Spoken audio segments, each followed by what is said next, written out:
Today I'll be showing you how you can literally scrape every website you want for free without APIs. So you could use a scraper if you're, for example, in the e-commerce niche and you want to track some product pages and some data from your competitors daily. I will first do a quick demo on how the scraper actually works and what kind of result you can expect. And afterwards I will show you a step-by-step guide on how you can create this workflow yourself. Okay, so here we have the website that we are going to scrape. It is the Grind Fitness, and the Grind Fitness has some pages. So this is their homepage. Here we can also find their memberships, their facility. So a lot of external pages. So we're going to copy this URL, go to our n8n workflow, and then we're going to go in our chat, and then we can enter the URL. And now the workflow is going to run. Here we can see it's already running. Here's checking for XML or URLs. Going to pick all of the URLs and it's going to get all of the URLs. It's going to put it in markdown format. And then it'll strip the text to make it a bit more clearer, check the character amount. Then we will do if node. It's going to check if it is more than 50,000 characters. If it is not, then it's going to immediately put it into a Google Sheet. And if it is above 50k characters,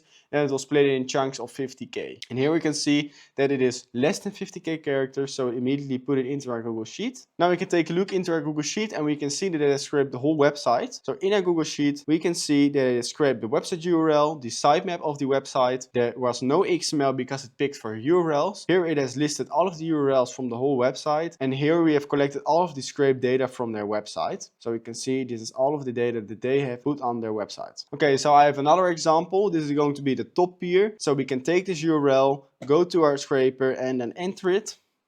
Now it will also run the workflow. It will take the same path. Now it is going to check again for XML. It has picked the XML. And I will later on in this video explain what XML is. So here we can see it is getting all of the URLs and then it's going to put it in markdown format again, strip the text. And in the if node, it has chosen for that it is more than 50k characters. So now it's going to split it in 50k chunks and then enter it one by one in our Google Sheet. So we can look in our Google Sheet and here we can see it has scraped the website URL, the sitemap, the XML. So here we have the XMLs of the website. Then we have all the URLs here. So we got all of the URLs and then it is split it up in two chunks. So the first chunk is going to be 50k characters, exactly 50k. And here's all scraped data. And then in the second chunk, it has entered the rest of the characters. So yeah, we can see that it has scraped the whole website of Peer Market. Now that I've showed you how the scraper works and what kind of result you can expect, I will now show you a step-by-step guide on how you can create the scraper yourself. But before I go in the workflow step by step and show you what you have to do, I will first explain a bit on what the scraper really does. If we now, for example, take this URL and then put it into a random scraper, then it will only scrape this page. So it will only scrape the home page and it will gather a bit of data, but not the whole website. And if we want to scrape the whole website, then we will need all of the URLs from every page. So from the menu page, from the location and hours, from the reservation page, and all of these pages. And we can achieve this with several ways. So the most common way to do this is going to your URL and then entering /robots.txt. Then you're going to press on enter. And here we get sent to this page. And in this page we have got some data, but there's one very important thing, and that's going to be the sitemap, and it's here above. So here we have the sitemap, and this sitemap is going to contain more info about this website, and it is going to contain or a list of XML, or it's going to immediately retrieve a list with all of the URLs from the page. So if we would now copy the sitemap and then we will paste it in our browser, then we get sent to this page, and this page consists of all of the XML from the website. So XML is basically a category or a bundle of all of URLs. So if we would now press on this XML, we will get sent to a list of all of the URLs that are listed on this website. And if we will now go back, then we can also press on this XML, and this also contains all of the URLs from our website. So if we would, for example, press on this one, we get sent to one of the pages from the peer market. And as I already explained, we need all of the URLs from the whole website and from every page that they have, so we can scrape everything. And here I've also created an infographic for you guys to better understand it. So we start with the robot.txt by entering it behind our URL. If we enter this behind a URL, we get sent to a page that contains the sitemap.xml or the sitemap. And in this sitemap, it contains or a list of XMLs, so the category or the bundles with URLs that I explained, or it will immediately send you to a URL list with all of the URLs from the website. Okay, so robot.txt is very powerful and it is very useful, but not every website has a robot.txt where you can take the sitemap from it. So mainly bigger websites have robot.txt and then you can easily pick their sitemap and scrape the whole website. But some smaller pages who do not really care about the website and are not active or just not working on it, they maybe have not a robot.txt, and then it's very hard for us to get the sitemap.xml, and then it's also very hard for us to get the list of URLs to scrape the website. So a solution for this is that we're going to try and guess the sitemap. And the sitemap consists of 4 main extensions,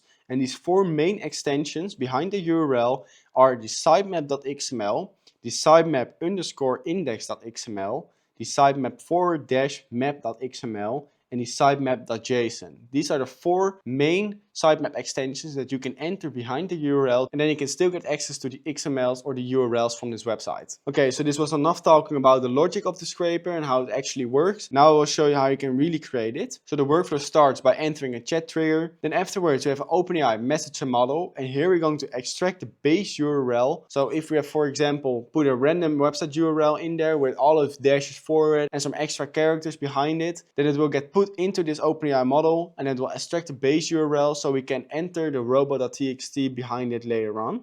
So in the OpenAI message model, you will first add your credential, then the resource is going to be text, and the operation is going to be message model, where the model is going to be GPT-4 or Mini. Then for our system prompt, we have entered a prompt. You are a URL normalization assistant. Your task is to convert any input URL into its standard base URL format and return the result in JSON. So here we have some normalization rules where it's going to convert the URL, and then we have entered an example to enhance the output of the AI agent and to also enhance the accuracy. Then we also have your other prompt, and this is going to be the user prompt, and here we're going to add the chat ID in this input field. Then simplify output, and output as JSON is going to be both turned on.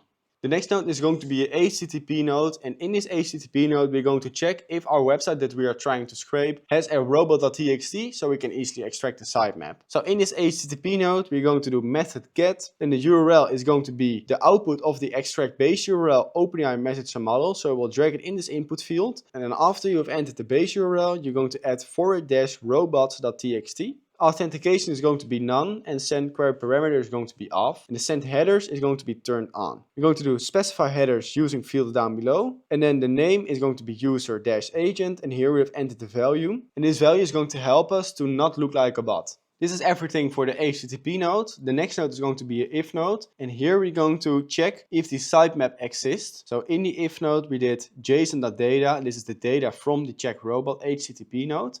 And here we're going to do contains sitemap. So you're going to do fixed, and then you're just going to type in sitemap. And then we're going to do convert types were required on. So then if the sitemap exists, it will immediately get sent to an OpenAI message model where we're going to get the sitemap. And if it does not exist, then we're going to try and guess the sitemap, what I just explained. So in the HTTP node, we're going to do the extract base URL that we have got from our OpenAI message model. So you're going to drag this input into this data input field here in the URL. And then you're going to do /sitemap.xml. You're going to enter that behind it, and the method is going to be on get. Authentication is going to be none, and the send header is going to be turned on. And then using fields down below is basically going to be the same as we did in the check robots HTTP nodes. And also in the guess the sitemap, we can already see the 4 main extensions that I just explained that we can enter behind our sitemap to try and guess it. So we have the sitemap.xml, sitemap_index.xml, sitemap-map.xml, and sitemap.json. So we have just covered this one, and now we're going to move on to the next HTTP node. And in this HTTP node, it is all going to be the same as the first one, and so as this one. But the only thing that is going to change is the sitemap extension.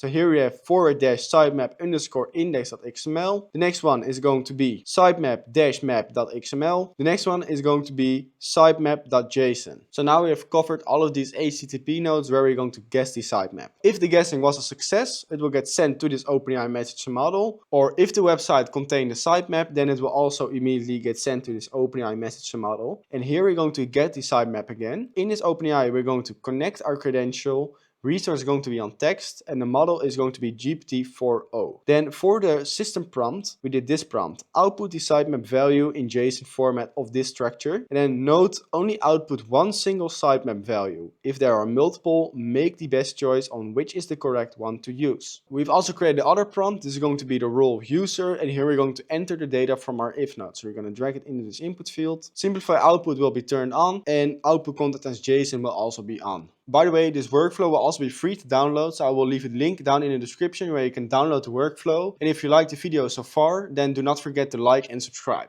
Now that we got the info to know what sitemap we have to download the sitemap, and that's what we're going to do in this HTTP node. In the HTTP node, we're going to do method get, and then the URL is going to be the output from the get sitemap OpenAI message model. So you're going to drag it into this input field, then the authentication will be none, and then the send headers will be turned on. This is also going to be the same value as in all of these HTTP nodes, and also in the check robot HTTP node. So you can just copy and paste those values. In this next section, we're going to check for XML or URL. In this OpenAI message model where we're going to check it, we are first going to add our credential, resource on text, and the model will be GPT-4o mini. Now for the prompt that I created is first going to be on role system, and then the prompt itself is going to be extract each of the separate LOC elements and return a JSON object as below. Make sure that the key value pair identifies if the pathway are regular URLs or XML. And then we have added an example on how it should output this data. The next prompt is going to be a role user, and here we're going to enter the data that we have just got from our sitemap HTTP node. You're going to drag it into the data input field. And then the check for XML or URLs is set up. So the next node is going to be the if node, where we're going to check if the sitemap immediately sends us the URLs or if it is send us the XML data. So in the if node, we have this expression. Here we have json.message.content.pathway. And here we're going to drag it into this input field. And this is going to say XML or URL, and then is equal to URL. So if the pathway was URL, then it was true and it will get sent to this path. And if it was the other way around, where the pathway was XML, then it was false and it will get sent to this path. We will first cover the XML path. The first node in the XML path is going to be a code node. In this code node, we're going to list all of the XML. In the code node, we did a language of JavaScript, and this JavaScript is this. So you can copy it what I have. This code node basically says that it has to extract all of the XML and put it into a list. So we can also see in our output that we have returned XML, and then we have got two URLs of our sitemap.xmls. After you have entered your script, your code node is finished. Next node is going to be a HTTP node, and here we're going to get all of the XMLs. So we're going to do method get, and the URL will be json.url, and this will be the output of the code node that we just created. So drag it in. The authentication will be none, send headers will be on, and this will be the same values as before in all of the other HTTP nodes. The next node will be a XML to JSON node, and in this XML to JSON node, we're going to do mode XML to JSON, and then the property name will be data. After the XML node, we're going to a new section, and in this section, we're going to get all of the URLs. So we'll first have to find all of the URLs, and that's what we're going to do with a code node. So in this code node, we have created a JavaScript. This is the script that I've created. So here's the script. You can also create your own script with ChatGPT if you would like, or you can copy what I have. And the language is going to be JavaScript. After the code node, we're going to do an HTTP node, and here we're going to get all of the URLs. So in the HTTP node, we're going to do method get, and the URL will be json.url. And this will be the output of the find URL, so we'll drag it in. And then the send headers will be on, the values will be the same as the other HTTP nodes. And here we have some options. So the option is going to be batching, and we're going to do items per batch is going to be 1, and then the batch interval is 1000 milliseconds. Then we're going to do ignore SSL issues, so we're going to turn that off. Then we have response, and this is going to be include response, headers, and status. It's going to be turned off. Never error is going to be turned off. Response format is going to be text, and put output in field is going to be data. After the HTTP node, we move on to a new section where we're going to clean the text. So here we're going to do a markdown node, and in this markdown node, we're going to do mode HTML to markdown, and we're going to enter the JSON data from all of the get URLs HTTP nodes. You're going to drag it in, then the destination key will be data. And that's all for the markdown node. The next node is going to be a code node, and here we're going to strip the text. So in the code node, the language is going to be JavaScript, and then the script itself is going to be this. So it is pretty big, but you can copy what I have. I will go through it slowly. So after the strip text, we move on to a new section. And in this new section, we're going to check the character amount. This is important because we have to use this later on in our Google Sheet node. So in the check the character amount section, we're first going to create a code node. And this code node is going to check the character amount of the website. So in the code node, we're going to do language JavaScript, and then the script itself is going to be this.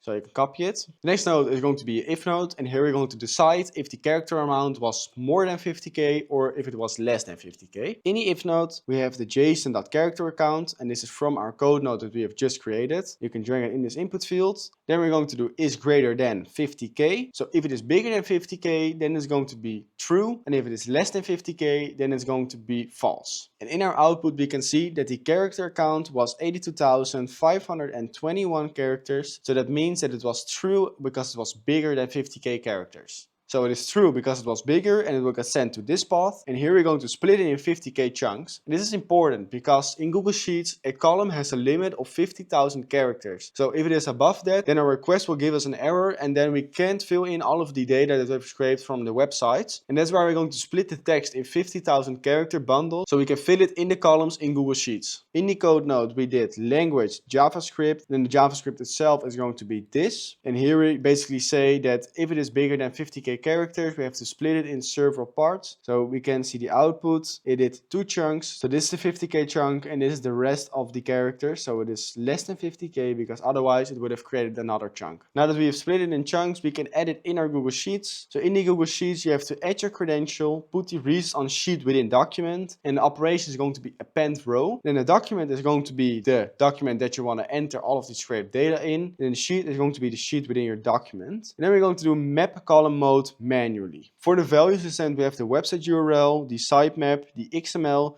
list of URLs, content chunk 1, 2, 3, 4, 5, 6, 7, 8, 9, and 10. So I've added 10 chunks. That means that I can scrape 500,000 characters off a website. I can obviously add more chunks, so I can add more characters, but just for this demo purpose, I only did 10 chunks, so that means 500k characters. I quickly went to Google Sheet to show you guys how all of the columns are set up. So here we have the website URL, sitemap, XML, list of URLs, and then here we have all of the content chunks. And so if you want to add more chunks, then you can just copy this, put it here, and then enter it in your Google Sheets. Okay, so for the data that we have to enter, we have first the website URL. We can find this by going all the way down where we have extracted the base URL of the website. So here we have the extract base URL. You can drag it into this data input field. The next one is going to be the sitemap, and we can find this in the get sitemap. So in the get sitemap here, you can drag it into this data input field. Next one is going to be the XML, and we can find this in the list all the XML. So that's the code node. You can drag it in here, and then we have filled in that data input field.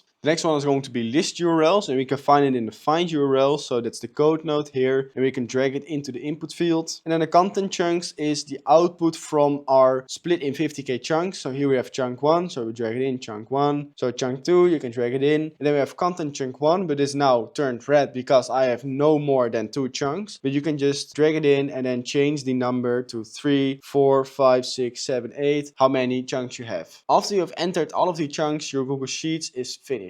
So in the if node here, if it was less than 50k characters, that means that it will immediately get sent to our Google Sheets, because then we can just put it in one column and it will not overflow. So in this Google Sheet, it's basically the same as the Google Sheet above. So the values you send are the website URL, the sitemap, the XML, and the list of URLs. Then the content chunk 1 is going to be strip text, and that's going to be the output from this code node here. So you're going to drag the output in this data input field here. Then your Google Sheet is set up. Now we have covered the whole path when it is XML. And now we will move on to when it is a URL. So here we have the first section, and that's going to be the get URLs. And in the get URL section, the first node that we're going to add is a code node. So this code node is going to basically list all of the URLs. And here's the script that I've created. So this is going to be the script, and then the language is going to be JavaScript. The next node is going to be an HTTP node, and here we're going to get all of the URLs. So in this HTTP node, we're going to do method get. The URL will be json.url, and this will be the output from our code node that we just created. Drag it into this input field, and then the authentication will be none. Send headers will be turned on, and this will also be the same expression and the same values as all of the HTTP nodes that we have created before. The batching will be 1, batch interval will be 1000, and then this will all be turned off, and the response format will be text, and the put output in field will be data. Now we move on to a new section, and here we're going to clean the text. So we're going to do a markdown node. In this markdown node, we're going to do HTML to markdown. The HTML will be the data from the getURL HTTP node that we have just created. So we'll drag it in this data input field. And then the destination key will be data. And then this node is set up. The next node is going to be a code node. And here we're going to strip all of the text. But we have already created this node before. And that's in our path where we created our XML and where we stripped the text from our XML. So you can just copy this node and paste it in. And then you can just drag it into here. And then basically everything from now on is going to be the same as the XML path. So this whole section is going to be the same as these sections, but I will go over it quickly. So this code node is going to be JavaScript, and this is going to be the script of the code node. And in the if node, we're going to do JSON.characterCount. It's going to be the output from the code node, drag it into this input field. Then is greater than 50k, just the same as this if node. Then we're going to split the characters in 50k chunks if that is needed. So here we have created this code node script, and it's going to be language JavaScript. Then we have the Google Sheets if it is more than 50k characters. So here we have entered our website URL, our sitemap, and the list of URLs. And as you can see, the XML is missing, and that is because we have no XML here, because that's from this path and this only contains URLs. And then we're going to add all of the content chunks, and that's what I just explained in this Google Sheets. And then lastly, we have our Google Sheets if it is less than 50k characters, so it get immediately put in our column. So in this Google Sheets, enter your credential, website URL, then the sitemap and the list of URLs is the values that we have to send. And then we also have the content chunk, and this is going to be the strip text. So you can drag the output from the strip text and put it in here. And then your Google Sheets is finished. Now the whole workflow is finished, and now you are able to scrape every website you want for free without using any APIs. If you have a question about the scraper, then leave a comment down below, and I'll see you in the next video.